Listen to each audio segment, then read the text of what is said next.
শিক্ষক নিয়োগ দুর্নীতি মামলায় ফের গ্রেপ্তার জীবন কৃষ্ণ সাহা। এবার ইডির হাতে গ্রেপ্তার বড়ুয়ার তৃণমূল বিধায়ক জীবন কৃষ্ণ সাহা।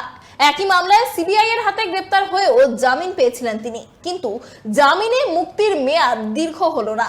সোমবার জীবন কৃষ্ণ সাহাকে 6 দিনের ইডি হেফাজতের নির্দেশ দিয়েছে ব্যাংশাল আদালত।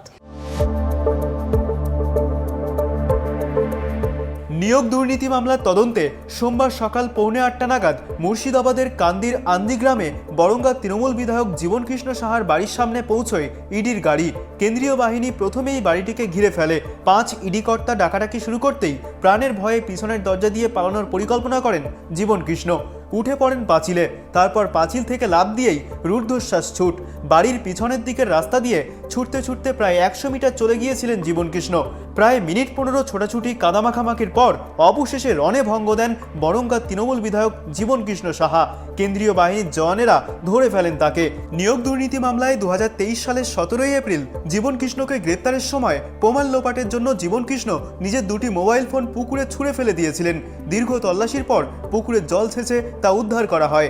এবারও পকেট থেকে মোবাইল বার করে নিখুঁত নিশানায় নর্দমায় ছুঁড়ে ফেলে দিলেন জীবন কৃষ্ণ সাহা। তবে এবার কিছুক্ষণের খোঁজাখুঁজিতেই মিলে গেল সেই মোবাইল ফোনের হদিশ। তবে এবার শুধু জীবন কৃষ্ণের বাড়িতে তল্লাশি নয়, চালানো হয় জীবন কৃষ্ণের গাড়ি চালক রাজেশ ঘোষ, জীবন কৃষ্ণের পিসি তৃণমূল কাউন্সিলর মায়া সাহা এবং রঘুনাথগঞ্জে জীবন কৃষ্ণের শ্বশুর বাড়িতেও। জীবন কৃষ্ণের বেশ কিছু ব্যাংক অ্যাকাউন্ট, নথি, লেনদেন ইডির নজরে ছিল।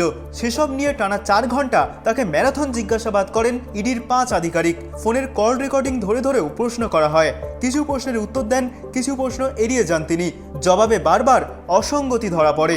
অভিযোগ, তিনি তার 2টি ফোনের পাসওয়ার্ডও বলতে চাননি। বেলা 12:35 নাগাদ ইডি জীবন কৃষ্ণকে গ্রেপ্তার করে গাড়িতে তোলে। এরপর জীবন কৃষ্ণ সাহাকে নিয়ে আসা হয় কলকাতায়। বিধাননগর মহকুমা হাসপাতালে স্বাস্থ্য পরীক্ষার পর হাজির করানো হয় ব্যাংশাল আদালতে। তবে আদালতে তোলার সময় ফোন ফেলে দেওয়া এবং পালানো প্রসঙ্গ অস্বীকার করেন জীবন কৃষ্ণ। দাবি করেন বিজেপি ষড়যন্ত্র করছে তার বিরুদ্ধে।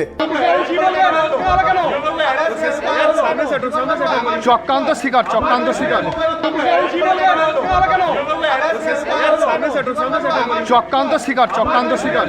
ব্যাংশাল আদালতে জীবন কৃষ্ণ সাহাকে হাজির করানো হলে দীর্ঘ সওয়াল জবাবের পর ইডির আবেদন মঞ্জুর করে আদালত। 6 দিনের ইডি হেফাজতের নির্দেশ দেওয়া হয় জীবন কৃষ্ণ সাহাকে।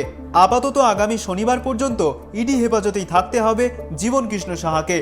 Bureau report, tribe TV Bangla.